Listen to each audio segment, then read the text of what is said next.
গাড়িতে উঠে বসলাম, কিন্তু কিছুতে সিট বেল্ট লাগাতে পারছি না। নিজের হাতের ওপর আরেকটা হাতের ছোঁয়া পেয়ে চমকে পাশে তাকাতে ঘটে গেল অনাকাঙ্ক্ষিত ঘটনা। উনি ত্বরিত গতিতে আমার থেকে দূরে সরে গেলেন।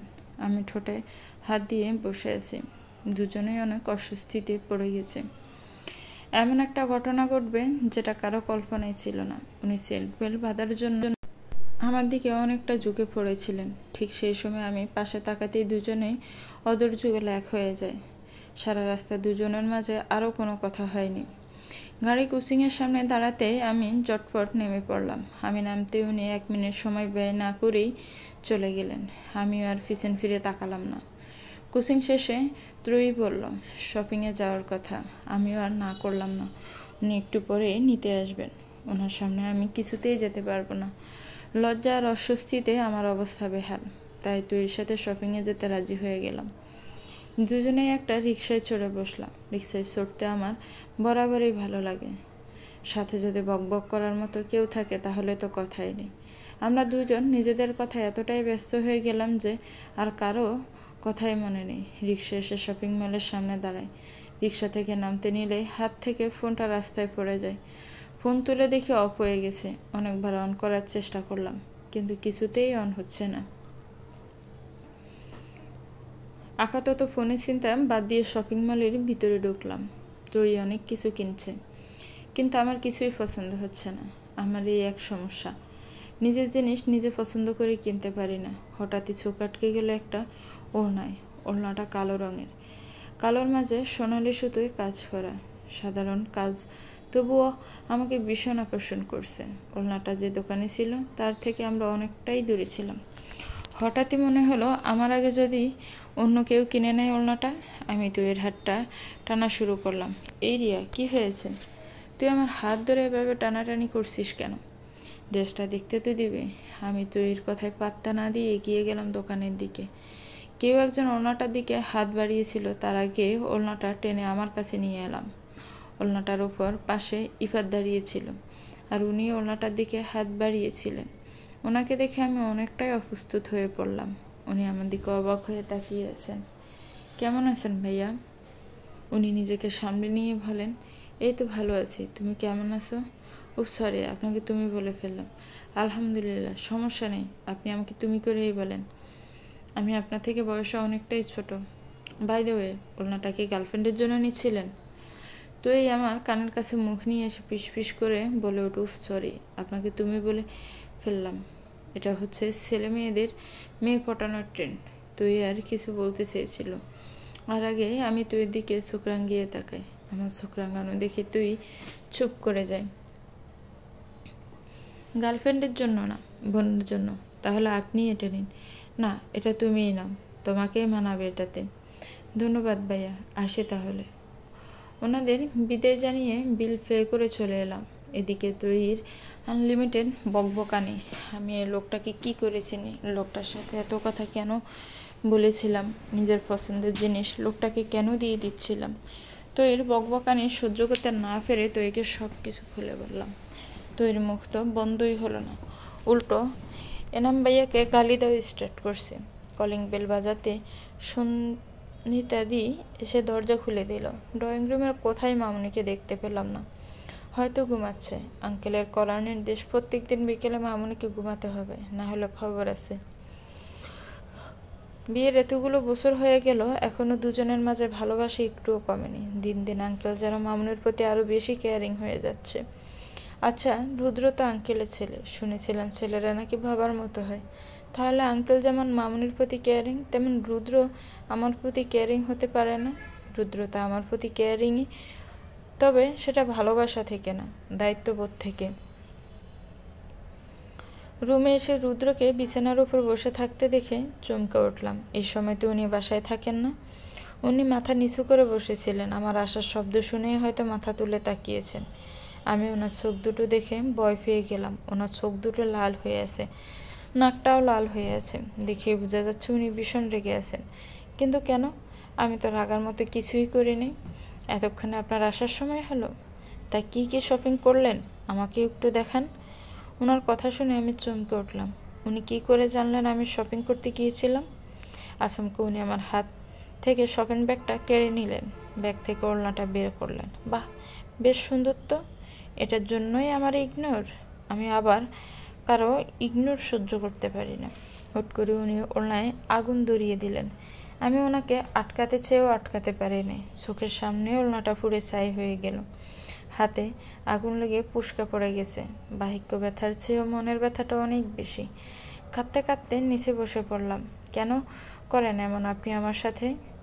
হৃদয় নামক কোনো বস্তু কি আপনার নেই?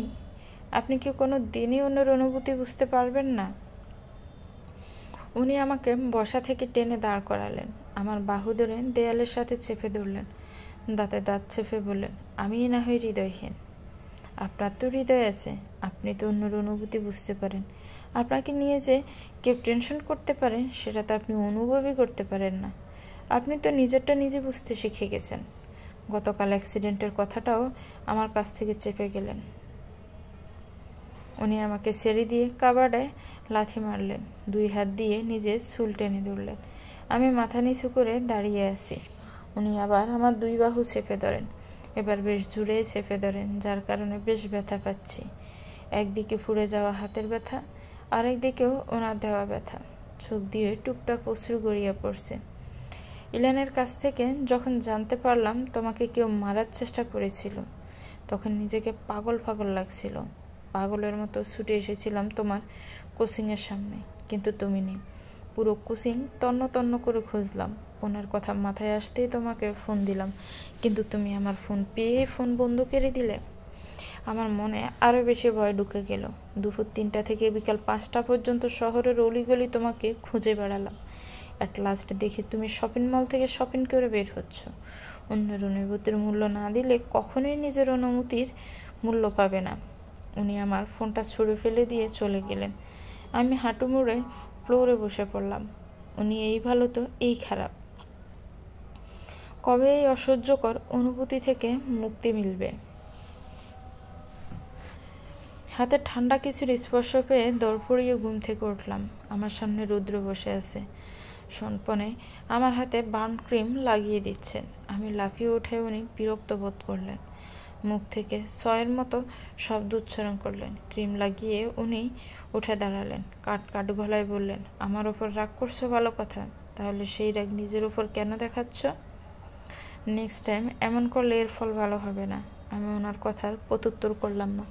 আমি নিঃশব্দে শুয়ে পড়লাম। উনি আমার কাছ থেকে উত্তরের আশা করলেন না। দুবদাপ পা ফেলে ওয়াশরুম থেকে চলে গেলেন। মিনিট 10 পরে উনি ওয়াশরুম থেকে এসে আমার পাশে দপ করে শুয়ে পড়লেন। আমি ওনার দিকে ফিরেও তাকালাম না। ওনার দিকে ফিট দিয়ে শুয়ে রইলাম। উনি তপ্তশ্বাস ছেড়ে বললেন, তুমি অনেক ভাগ্যবান। প্রিয়জন হারানোর ব্যথাটা এখনো অনুভব করোনি। প্রিয়জন হারানোর ব্যথাটা কতটা ভয়ঙ্কর যে হারে সেই বুঝে। বুকের ভিতরটা জ্বলে পুড়ে যায়। শুধু দেহটাই অবহেলায় পড়ে থাকে, প্রাণটা তার সাথেই চলে যায়। আমি চমকে উঠে ওনার দিকে তাকালাম। উনি দৃষ্টি উপরের দিকে। ওনার কথা শুনেই বোঝা যাচ্ছে উনি অরিয়াপুকে কতটা ভালোবাসতেন।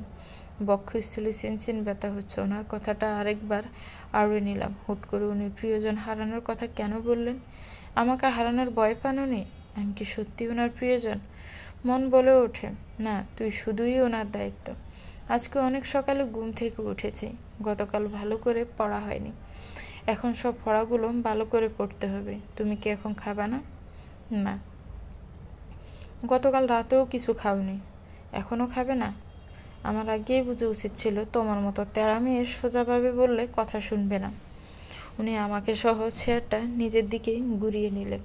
আমি ওনার দিকে ঘুরতে উনি আমার মুখে ডিম ঢুকিয়ে দিলেন। আমি চোখ মুখ কুঁচকে ফেললাম। ডিমের কুসুম আমার বরাবরই অপ্রিয়। ডিমের সাদা অংশ আমার ভীষণ ভালো লাগে। ডিমের কুসুম খেলেও অস্বস্তি হয়। কেউ যদি আমার অপ্রিয় জিনিস আমাকে জোর করে খাইয়ে দেয়, তাহলে সেগুলো তো ফেটে যায় না, বরং পেটের ভিতর থেকে সব কিছু উগড়ে আসে।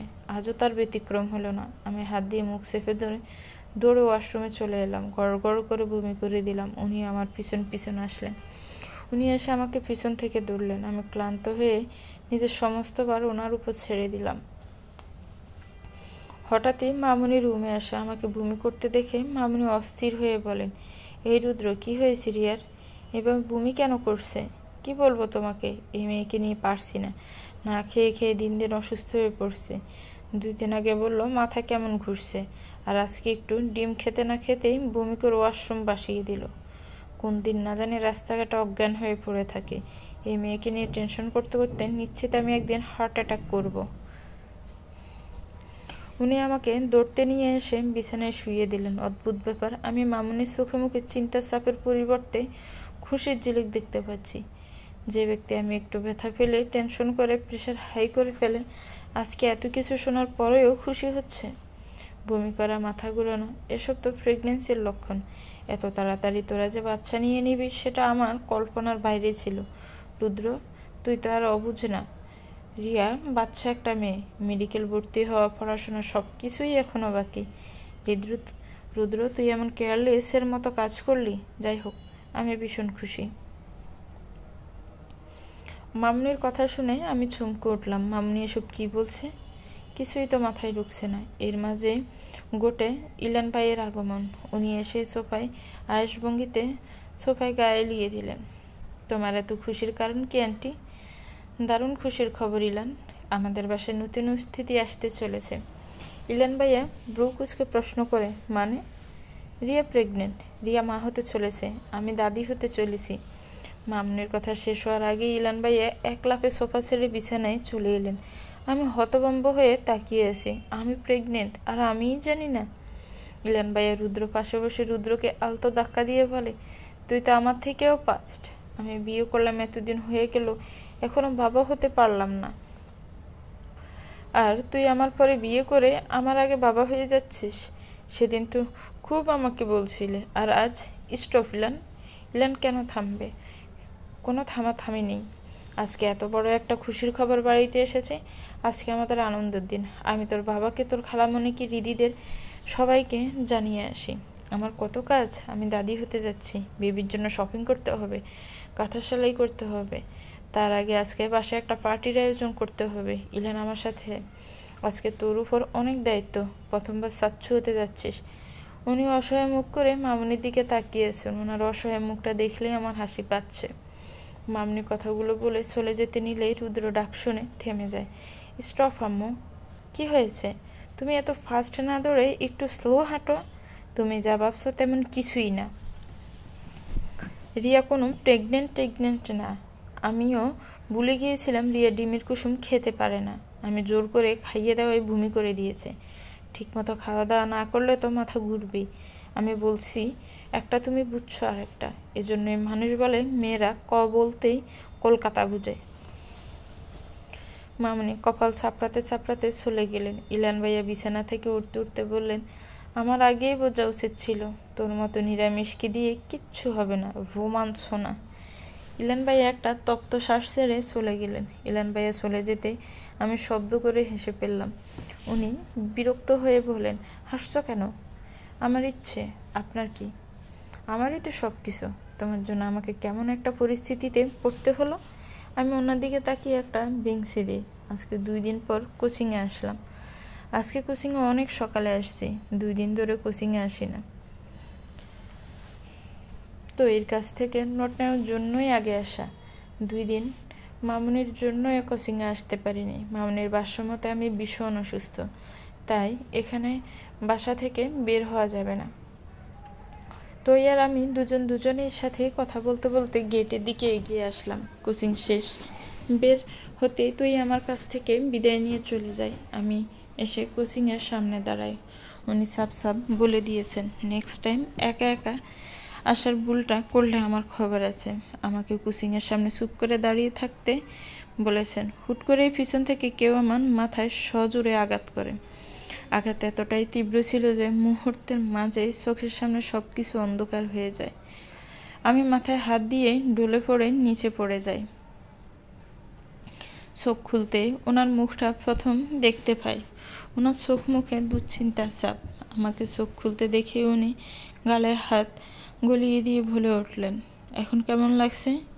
আগের থেকে একটু বেটার ফিল করছো? আমি মাথা নাড়িয়ে সায় জানালাম।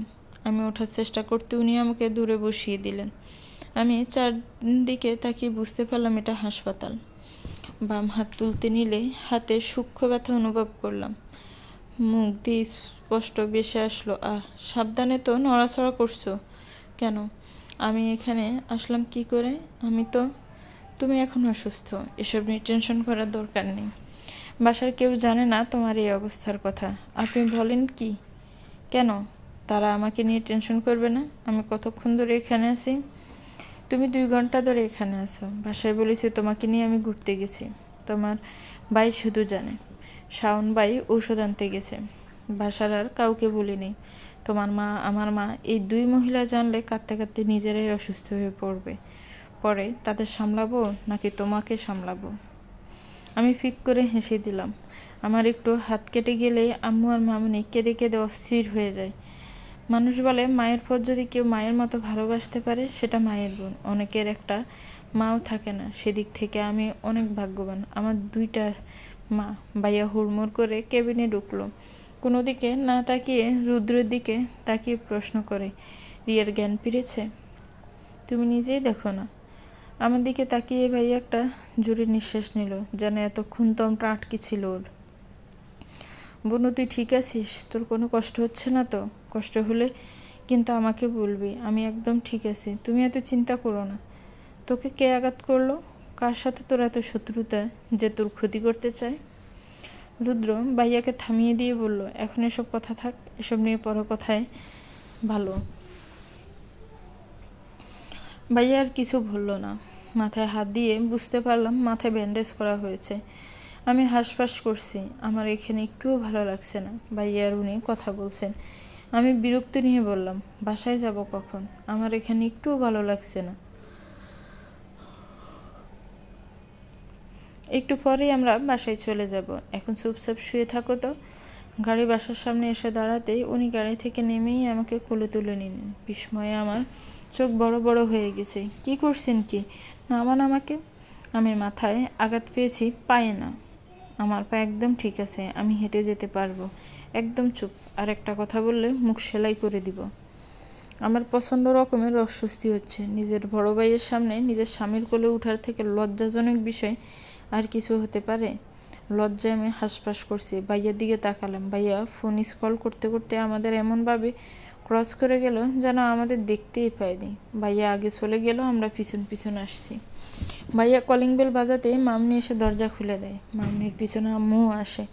হয়তো ভাইয়াই আম্মুকে এখানে রেখে গেছে। আমাকে ওনার কোলে দেখে আম্মু আর মামুনি অস্থির হয়ে পড়ে। আমার মাথায় ব্যান্ডেজ করা দেখে আম্মু আর মামুনি কান্নাকাটি শুরু করে দিয়েছে।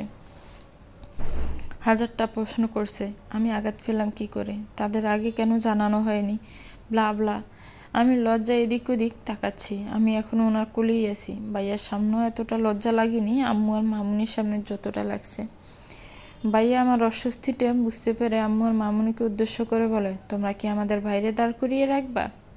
দেখছো মেয়েটা অসুস্থ, তার মাঝে তোমাদের 2 মহিলার হাজারটা প্রশ্ন। আগে ওদের ঢুকতে দাও তো, তারপর প্রশ্ন করো। আম্মু আর মামুনি দরজার সামনে থেকে সরে দাঁড়ায়। উনি আমাকে নিয়ে ভিতরে ঢুকেন, আমাকে সোফায় বসিয়ে দিলেন। এতক্ষণে উনি মুখ খুললেন, এজন্যই তোমাদেরকে বলা হয়নি। কিছু না হতে কান্নাকাটি করে তোমরা দুজন বন্যা বানিয়ে দাও। তোমরা অসুস্থ হয়ে পড়লে তোমাদের স্বামীরা আমাদের দুজনকে ধরত। উনি আর ভাইয়া চলে গেলেন ফ্রেশ হতে। আম্মু আর মামুনি ব্যস্ত হয়ে পড়লো আমাকে নিয়ে।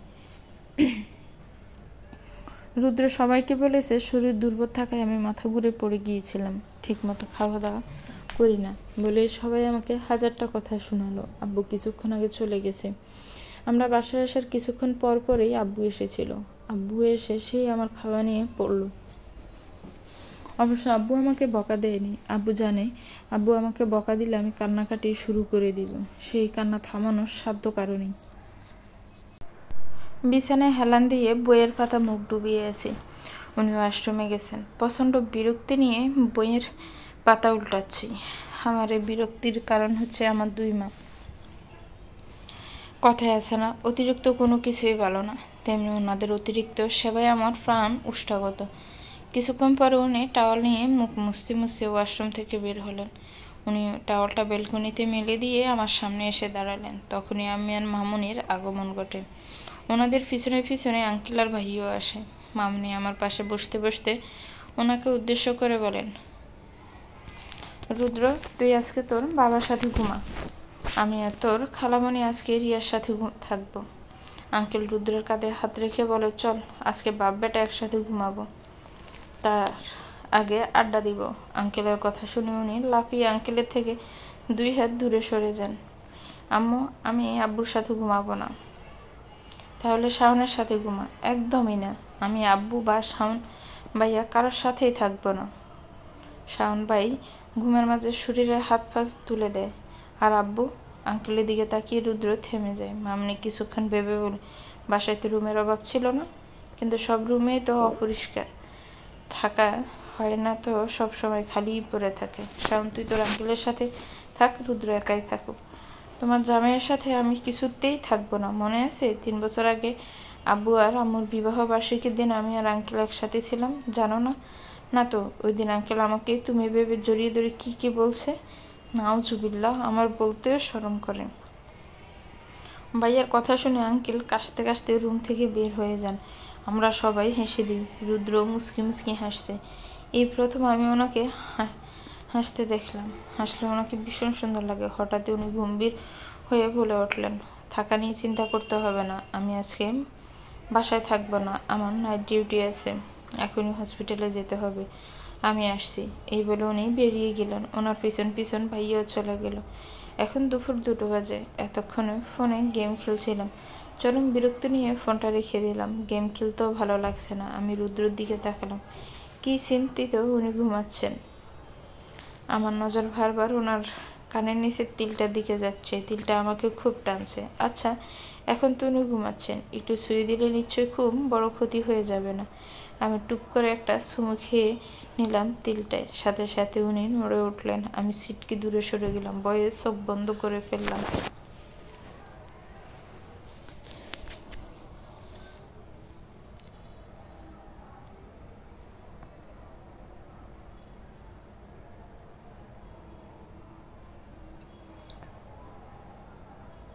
আচ্ছা, এখন তো উনি ঘুমাচ্ছেন, একটু শুয়ে দিলে নিশ্চয়ই খুব বড় ক্ষতি হয়ে যাবে না। আমি টুপ করে একটা চুমু খেয়ে নিলাম তিলটায়। সাথে সাথে উনি নড়ে চড়ে উঠলেন। আমি সিটকে দূরে সরে গেলাম, ভয়ে চোখ বন্ধ করে ফেললাম। ওনার কোনো সারা শব্দ না পেয়ে আস্তে আস্তে চোখ খুললাম। উনি নড়ে চড়ে আবার ঘুমিয়ে পড়েছেন। ওনার ঘুমন্ত মুখটা দেখে হাফ ছেড়ে বাঁচলাম। চুপি চুপি রুম থেকে বের হয়ে গেলাম। আজকে মনটা বেশ ফুরফুরে। আমার মনটা তো তখনই ফুরফুরে থাকে যখন ভাইয়াকে খোঁচাতে পারি। আজকে ভাইয়ার ক্লাসের সামনে ভাইয়ার মান সম্মান প্লাস্টিক বানিয়ে দিয়েছি। ফুরফুরে মেজাজ নিয়ে রুমে ঢুকলাম। রুমে ঢুকে ওনার মুখটা দেখে ভয়ে চুপসে গেলাম। উনি আমার দিকে অগ্নিদৃষ্টি নিয়ে তাকিয়ে আছেন। রুদ্ধ কণ্ঠে বলে উঠলেন, বিহান তোমাকে কেন ফোন দেয়? কথাটা বলতে বলতে উনি আমার দিকে 2 পা এগিয়ে আসলেন। ভয়ে আমি 2 পা পিছিয়ে গেলাম। কি হলো, চুপ করে আছো কেন? বিহানের নাম্বার তোমার ফোনে সেভ করা কেন? Answer me. বিহান তোমাকে কেন ফোন দিচ্ছে? আমি তো বিহানের নাম্বারটা নিজের ফোন থেকে ডিলিট করতেই ভুলে গিয়েছিলাম। এটা নিয়েও এখন উনি রাগ দেখাবেন? নিজের হতবুদ্ধির জন্য নিজেকেই গালি দিতে ইচ্ছে করেছে। আমি আমতা আমতা করে বললাম, আমি কি করে বলবো, আমি তো ফোন দিচ্ছি না। বিহান আমাকে ফোন দিচ্ছে। বিহান আমাকে কেন ফোন দিচ্ছে সেটা আপনি বিহানকেই জিজ্ঞেস করুন। তুমি ওর সাথে যোগাযোগ না রাখলে ওর সাহস হতো না তোমাকে ফোন দেওয়ার। আজব, আমি কেন ওর সাথে যোগাযোগ রাখতে যাব? আমি কথা বলার মাঝখানে আমার ফোনটা আবার বেজে উঠলো। বিহানের নামটা দেখে মেজাজটা খারাপ হয়ে গেল। বুঝতে পারছি না এই ছেলেটার সমস্যা কি, কেন আমার সুখের সংসারে আগুন লাগাতে চাইছে। বিহানকে কিছু কড়া কথা শোনানোর জন্য ওনার হাত থেকে ফোনটা নিতে উনি আমার হাত থেকে ফোনটা কেড়ে নিয়ে ছুঁড়ে মারেন। শব্দে আমি কেঁপে উঠি। মুহূর্তের মাঝে আমার চোখের সামনে আমার প্রিয় ফোনটা ভেঙে 3 টুকরো হয়ে গেল। জলে চোখ আমার টইটুম্বুর হয়ে গেল। উনি আমার বাহু চেপে ধরে বলেন, তোমার ফোনের কোনো দরকার নেই।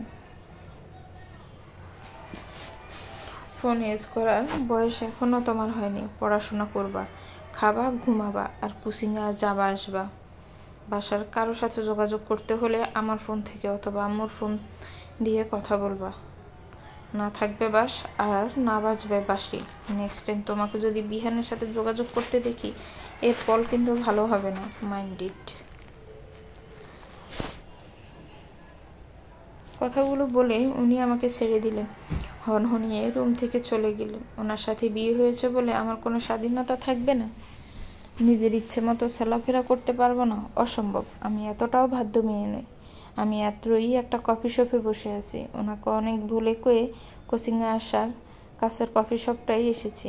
উনি সাপ সাপ বলে দিয়েছেন একা একা বাসায় ফেরার চেষ্টা যাতে না করি। উনি আমাকে নিয়ে যাবেন। দোস্ত দেখ, ছেলেটা কত কিউট, ফর্সা, লম্বা, কোনো নায়কের থেকে কম লাগছে না। এই ছেলের বউ যে হবে সে তো ভাগ্যবতী। ইস, আমি যদি সেই ভাগ্যবতী হতে পারতাম। উফ, এই ছেলেটা যদি আমার হাজবেন্ড হতো, কপালের নজর ফোঁটা লাগিয়ে দিতাম, কেউ যাতে নজর না দিতে পারে। দেখ গালগুলো কেমন ফোলা ফোলা, ইচ্ছে করছে গালটা টেনে দে। তো এর কথাগুলো শুনে আমি কফি শপের প্রবেশদ্বারের দিকে তাকাই। কফি শপে রুদ্র ঢুকছে। আমার চোখ দুটো বড় বড় হয়ে গেছে, গলায় কফি আটকে গিয়ে কাশি উঠে গেছে। কিন্তু আমার বান্ধবীর সেদিকে নজর নেই। সে তো রুদ্রের নিয়ে কল্পনার জগতে বাসছে। দোস্ত দেখ, ছেলেটা আমাদের এদিকে আসছে। দেখ ছেলেটার হাঁটার স্টাইল। সিরিয়াসলি আমি এবার হার্ট অ্যাটাক করে ফেলবো। আমি নিজেকে সামলে নিয়ে আবার রুদ্রের দিকে তাকাই। রুদ্র আমাদের টেবিলের অনেকটাই কাছে চলে আসছে। উনি আমাদের টেবিলের সামনে দাঁড়িয়ে আমাকে উদ্দেশ্য করে বলেন, তোমার কফি খাওয়া শেষ? আমি মাথা নাড়িয়ে সম্মতি জানাই। চলো এবার।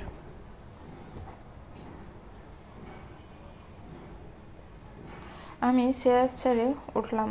ওনার পায়ে সাথে পা মিলিয়ে হাঁটছি। এবার ঘাড় ঘুরিয়ে পিছনে তাকালাম। আমাদের দুজনকে একসাথে দেখি তৈরি যে বেশ অবাক হয়েছে সে তার তৈরির মুখ দেখেই বোঝা যাচ্ছে। এতটাই অবাক হয়েছে যে মুখটা হা হয়ে গেছে।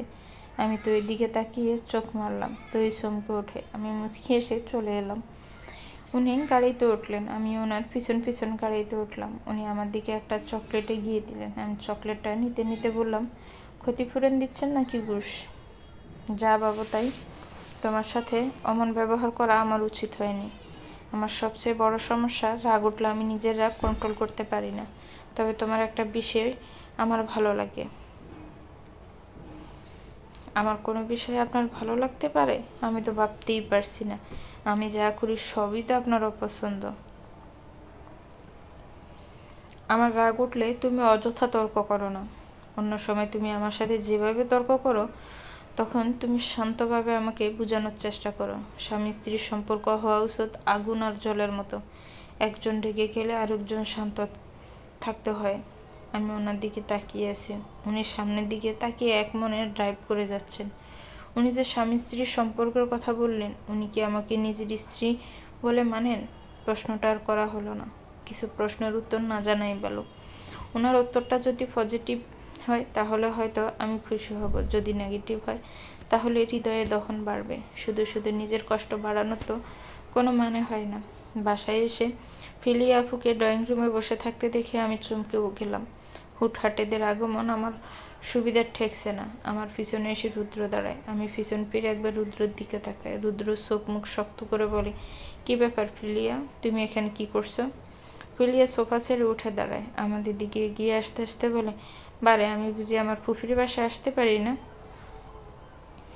না, আসতে পারো না। কেন এসেছো এখানে?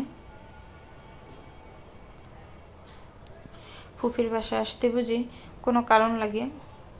ফুফির বাসায় তো যে কোনো সময় আসা যায়। ফুফির বাসায় আসতে কোনো নিমন্ত্রণ লাগে না, আর লাগে না কোনো কারণ। বিনা কারণেই তো মানুষ ফুফির বাসায় যায়। ফিলিয়া আপুর কথাগুলো হয়তো ওনার পছন্দ হয়নি। ফিলিয়া আপুর এমন হেয়ালিফনায় রুদ্র আবারও রেগে গেল। চল শক্ত করে বলল, কিসের ফুফির বাসা? আমার আম্মু তোমার ফুফি না। তোমাদের সাথে আমাদের কোনো সম্পর্ক নেই, তাই তোমার কোনো অধিকার নেই আমাদের বাসায় আসার। সুন্নিতা দি। রুদ্রর ডাক শোনা মাত্র সুন্নিতা দি ছুটে আসে। এসব কিছুর মাঝে আমি নীরব দর্শক। শোনো, এই মেয়ে যাতে নেক্সট টাইম আমাদের বাসায় না ঢুকতে পারে। এখন ওকে গাড় ধাক্কা দিয়ে বাসা থেকে বের করে দাও। আর দারোয়ানকে বলে এসো ওকে যেন নেক্সট টাইম আমাদের বাসায় ঢুকতে না দেয়।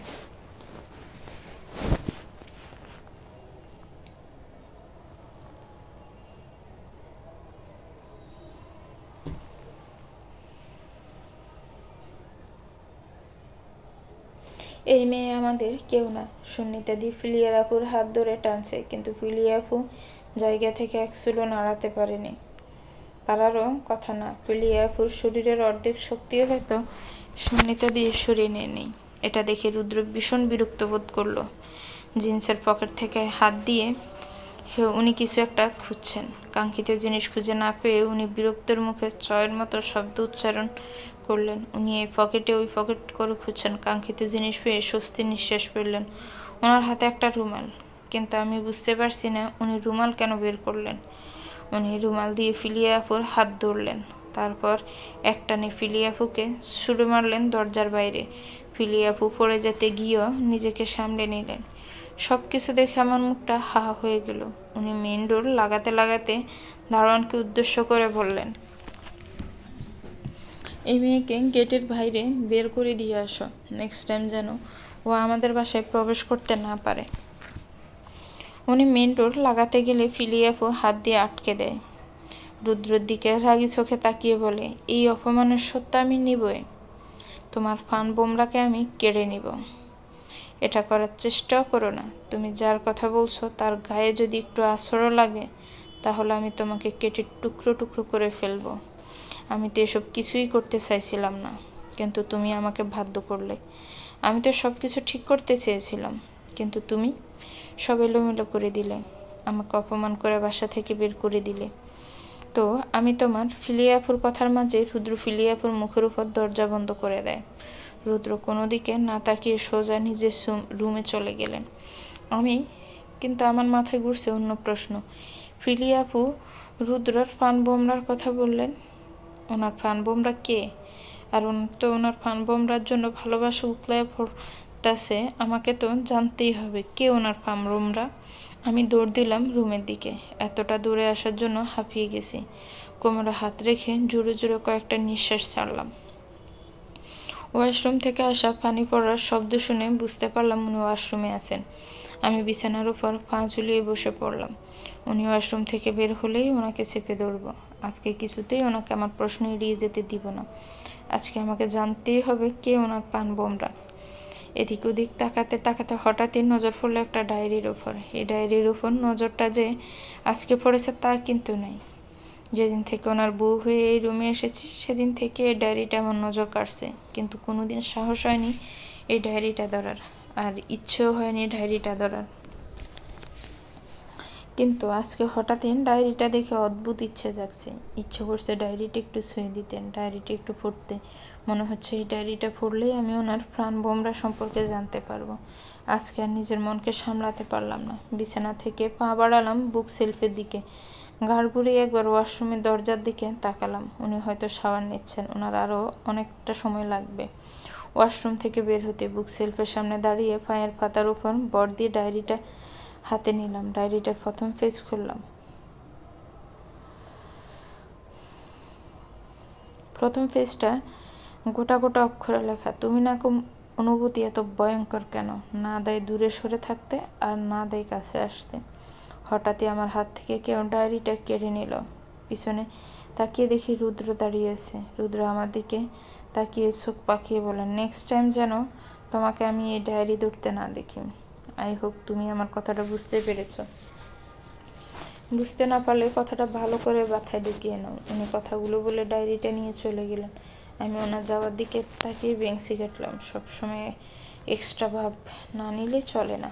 পিছনে ঘুরে চলে আসার জন্য পা বাড়াতেই হাত লেগে বুক সেলফ থেকে একটা বই পড়ে যায়। নিচে ঝুঁকে বইটা তুলতে গেলেই বইয়ের নিচ থেকে একটা ছবি বেরিয়ে আসে। আমি ছবিটা হাতে নিই। ছবিটার দিকে ব্রু কুচকে তাকিয়ে আছি। ছবিটা ওনার, কিন্তু এখানে ছবিটার অর্ধেক অংশ, বাকি অংশ কেউ ফুরিয়ে ফেলছে। দেখে বোঝা যাচ্ছে ওনার পাশে আরও কেউ ছিল। ছবিটা দেখে আন্দাজ করতে পারছে উনি ক্রোধের বসে ছবিটা ফুরিয়ে ফেলছে। ওনার একটা হাত দূরে রেখেছে আরেকজন মানুষের দুইটা হাত। হাত দুটো যে কোনো মেয়ের তাতে আমার কোনো সন্দেহ নেই। এবার আমার কাছে সব কিছু ক্লিয়ার হয়ে গেল। ওনার পাশের মেয়েটা অরিয়াফু। বাহ বাহ বাহ, অরিয়াফুর সাথে কাপল পিকে তুলেছে, তাও আবার হাসি মুখে, দাঁত কেলিয়ে কেলিয়ে হাসছে। আর আমার সাথে কথা বলতে আসলেও যেন মুখে নিম পাতা পড়ে যায়। আজকে তো আমি ওনাকে হাসিয়েই ছাড়বো। আজ বলবে হঠাৎ কেউ এসে হেসে আলতো চোখে চোখে, আজ বলবে হঠাৎ কেউ এসে হেসে হেসে আলতো চোখে চোখে, তোর জন্যই এসেছি আমি, কাকের মতো কা কা কেন করছো? আমি একটা জরুরি কাজ করছি। তোমার এই ফাটা বাঁশমার্কা কণ্ঠের জন্য আমার ডিস্টার্ব হচ্ছে। গুনগুনিয়ে গান গাইতে রুমে ঢুকছিলাম। ওনার কর্কশ গলা শুনে আমি থেমে গেলাম। পরের মুহূর্তে ওনার বলা কথাগুলো কর্ণগোহর হতে মাথায় দপ করে আগুন জ্বলে উঠল। উনি আমাকে অপমান করেছেন, আমার কণ্ঠকে অপমান করেছেন। আমি ওনার দিকে তেড়ে গিয়ে বললাম, আপনি কি বললেন? আরেকবার বলুন তো। কেন, শুনতে পাওনি? কানে কম শোনো? আমি কাকের মতো কা কা করি?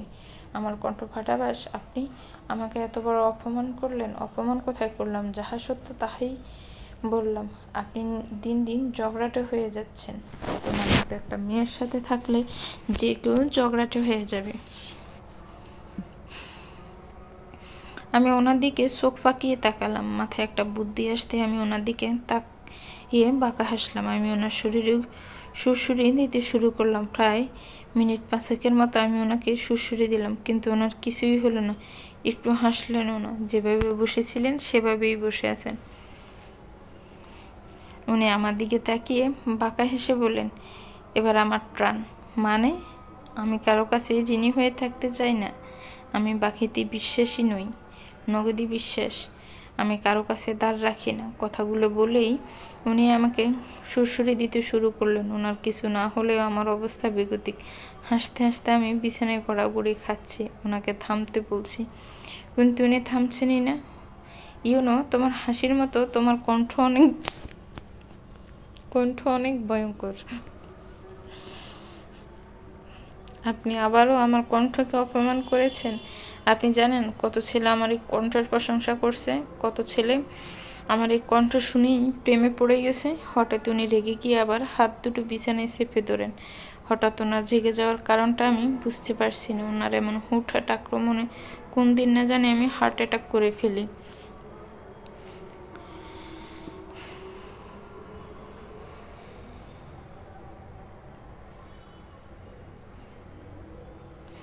উনি তীক্ষ্ণ কণ্ঠে বলেন, তুমি? উনি ওনার কথা আর সম্পূর্ণ করতে পারলেন না। তার আগে ওনার ফোনটা বেজে ওঠে। উনি আমার এক হাত ছেড়ে দিয়ে ফোনটা বের করলেন। ফোনের স্ক্রিনে এক পলক তাকিয়ে উনি আমাকে ছেড়ে দিলেন। ফোনটা নিয়ে জটপট বেলকনিতে চলে গেলেন। উনি বেলকনিতে চলে যেতেই আমি হাঁপ ছেড়ে বাঁচলাম। এতক্ষণ যেন দমটা আটকে ছিল। কতক্ষণ ধরে লাফাচ্ছি ফুলটা পাড়ার জন্য, কিন্তু কিছুতেই নাগাল পাচ্ছি না। এই বাসার সামনে একটা মোটামুটি বড় একটা বাগান আছে। বিভিন্ন ফুল গাছে ভরপুর। ফুল আমার বরাবরই প্রিয়। বেলি ফুল একটু বেশিই প্রিয়। হুট করে ইচ্ছে জাগলো বেলি ফুলের মালা গাঁথা। নিজের ইচ্ছেকে প্রাধান্য দিয়ে ফুল পাড়তে বসেছিলাম, কিন্তু হাত দিয়ে ফুল কিছুতেই নাগাল পাচ্ছি না। হুট করে কারো হাসির শব্দে আমি ভয় পেয়ে গেলাম। হাসির শব্দটা একদমই অপরিচিত। আমি ঘাড় ঘুরিয়ে পিছনে তাকাই। আমার থেকে একটু দূরে রুদ্র দাঁড়িয়ে আছেন। বুকে 2 হাত গুজে দেয়ালের সাথে হেলান দিয়ে দাঁড়িয়ে আছেন। আমি চোখ বড় বড় করে ওনার দিকে তাকিয়ে আছি। উনি যে হাসতেও পারেন সেটা আমার অজানা ছিল। ত্রয়ীর মতো আজকে আমারও মনে হচ্ছে উনি এত কিউট কেন। ওনার হাসিতে আমি ফিদা হয়ে গেলাম। উফ, এই মানুষটা এতটা পারফেক্ট কেন? ওনার সব কিছুই নিখুঁত। হাসলেও যে একটা মানুষকে এত সুন্দর লাগতে পারে আমার জানা ছিল না। ইচ্ছে করছে কপালে একটা নজর ফোঁটা দিয়ে দিই, যাতে কেউ নজর না দিতে পারে। উনি আমার দিকে এগিয়ে আসতে আসতে বলেন, তোমার মতো আঙ্গুর সাইজ মেয়ে এই ফুল নাগাল পাবে না। আমি গাল ফুলিয়ে ওনার দিকে তাকাই। উনি কিউট না, আস্ত একটা বজ্জাত। আমাকে ফিঞ্চ মেরে কথা বলার একটা সুযোগ উনি ছাড়েন না। আমি চলে আসতে নিলে উনি আমাকে ডেকে ওঠেন, কি হলো, ফুল নিবা না? না, এই ফুলগুলো দেখতে ভালো না। আমার কথা শুনে উনি আরও বেশি হাসা শুরু করে দিয়েছেন, যেন আমি কোনো জোকস বলছি। উনি হাসতে হাসতে আমার উদ্দেশ্য বলেন, তোমার অবস্থাও হয়েছে শেয়ালের মতো। আঙ্গুর ফল টক। আমি ওনার দিকে তাকিয়ে আগে পটমট করতে করতে বলি, আমার কোচিংয়ের সময় হয়ে গেছে। আপনি কি নিয়ে যাবেন, নাকি আমি একাই চলে যাব? আজকে আমার কোথাও যেতে ইচ্ছে করছে না। তুমি একাই চলে যাও। যেতে পারবা তো একা? রাস্তা চিনবা? তুমি তো আবার পিচ্ছি, রাস্তা হারিয়ে ফেলতে পারো। আমি ওনার দিকে চোখ রাঙিয়ে তাকাই, তারপর শব্দ করে হেঁটে চলে আসি। শব্দ করে হেঁটে আসার উদ্দেশ্যই হলো ওনাকে বোঝানো আমি ভীষণ রেগে আছি। উনি নিয়ে আসবেন না বলেও নিয়ে আসছেন। আমি প্রথমে ওনার সাথে না আসতে চাইলে উনি বলেন, তোমাকে নিয়ে রিস্ক নেওয়া যাবে না, বউ গেলে বউ পাওয়া যাবে, কিন্তু এমন কিউট বউ পাওয়া যাবে না। কোচিংয়ে আসতেই তৈর বকবক শুরু হয়ে গেল। ওর কথাটাকে পাত্তা না দিয়ে ক্লাসে চলে আসি। স্যার ক্লাস করাচ্ছেন। হঠাৎ করে কেউ ঘুতা মারলো। পাশে তাকিয়ে দেখি ত্রয়ী। আমি ইশারায় জিজ্ঞেস করি কি হয়েছে। ত্রয়ী ফিস করে বলে, ওই ছেলেটা তোর কে হয়, বল না প্লিজ। আমি ত্রয়ীর দিকে চোখ রাঙিয়ে তাকাই। আমার চোখ রাঙানো দেখে ত্রয়ী চুপ হয়ে যায়। অতঃপর মনোযোগ সহকারে সবগুলো ক্লাস শেষ করি। ক্লাস থেকে ভাব নিয়ে বের হলাম। ত্রয়ী তখন থেকে এক প্রশ্নই করে যাচ্ছে। আমি ত্রয়ীর প্রশ্ন উত্তর না দিয়ে একটু বেশি ভাব নিয়ে হাঁটছি। তুই এত ভাব নিচ্ছিস কেন, বল না ছেলেটাকে। আমি বেশ ভাব নিয়ে বললাম, আমার খালাতো ভাই। আমার কথা শুনে ত্রয়ী অবাক হয়ে যায়। অবিশ্বাসের সুরে বলে, তুই সত্যি বলছিস রিয়া? আমার বিশ্বাস হচ্ছে না, এই কিউট ছেলেটা তোর খালাতো ভাই। আমি জ্ঞান হারাবো। আল্লাহ, এ মেয়ের রুদ্র আমার খালাতো ভাই, এটা শুনেই জ্ঞান হারানোর মতো ভাব করছে। যদি শুনতো রুদ্র আমার হাজব্যান্ড, তাহলে হয়তো হার্ট অ্যাটাক করতে। এত সুন্দর খালাতো ভাই থাকতে তুই সিঙ্গেল? আমার বিশ্বাস হচ্ছে না রিয়া, সত্যি করে বলতো, তোর খালাতো ভাইয়ের সাথে তোর কোনো চক্কর টক্কর চলছে না তো? এত সুন্দর একটা ছেলে চোখের সামনে থাকলে সিঙ্গেল থাকা অসম্ভব। বোন, সবাই তো আর তোর মতো না। রাস্তাঘাটে যাকে দেখিস তাকে দেখেই ক্রাশ খাস। বাইক আছে, এমন ছেলে দেখলেই তুই পাগল হয়ে যাস।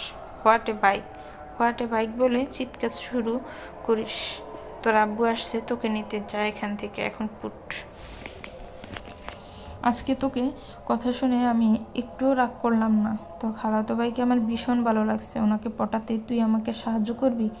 কথাগুলো বলে লজ্জা মুখ করে ত্রয়ী চলে গেল। আমি তুই যাওয়ার দিকে আহাম্মকের মতো তাকিয়েছি।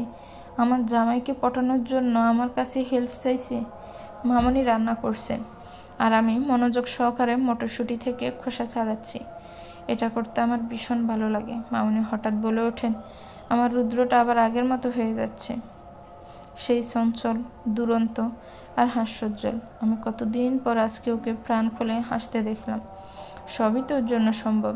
তোর সাথে কেউ কিছুদিন থাকার পর কিছুতেই গম্ভীর মুখে থাকতে পারবে না। তুই ম্যাজিক জানিস সবাইকে হাসি খুশি রাখার। আর তোমার ছেলের সাথে থাকার পর কেউ হাসি খুশি থাকতেই পারে না। ওনার বাতাস আমার গায়েও লাগছে। না জানি কোন দিন আমি হাসতে ভুলে যাই। একটা না 2 ঘন্টা ধরে মুখস্থ করে যাচ্ছি, কিন্তু পড়া কিছুতেই শেষ হচ্ছে না। চুলে কারো স্পর্শ পেয়ে ঘাড় ঘুরিয়ে পিছনে তাকায়। কি করছেন আপনি? তুমি তোমার পড়া পড়ো, আমার কাজে ডিস্টার্ব করো না, আর আমার কাজে তোমার কোনো ডিস্টার্ব হবে না। উনি আমার চুল নিয়ে নাড়াচাড়া করছেন। আমি আবার পড়ায় মনোনিবেশ করলাম। খোপায় কিছু একটা লাগালেন। আগে থেকে চুলগুলো খোপা করা থাকায় ওনাকে আর নতুন করে খোপা করতে হয়নি। নাকে বেলি ফুলের ঘ্রাণ আসতে খোপায় হাত দিই। খোপায় মালা জাতীয় কিছু একটা পরিয়ে দিয়েছেন। উনি ওনার কাজ শেষ করে বলেন, পারফেক্ট। আমি গিয়ে ড্রেসিং টেবিলের সামনে দাঁড়ালাম। আয়নার সামনে ঘুরে ঘুরে বেলি ফুলের গাজরাটা দেখতে লাগলাম। অসম্ভব সুন্দর গাজরাটা। উনি ওনার ফোনের দিকে তাকিয়ে বলেন, এত রাতে ইলান কেন ফোন দিল? কল রিসিভ না করলে বুঝবেন কি করে? হয়তো কোনো দরকার। ফোনটা রিসিভ করুন আর স্পিকারে দিন, আমিও কথা শুনবো। উনি ফোনটা রিসিভ করে স্পিকারে দেন। উনি ব্রুকুসকে বলেন, তোর আশেপাশে তো এত গাড়ির আওয়াজ শোনা যাচ্ছে কেন? তুই কোথায় এখন?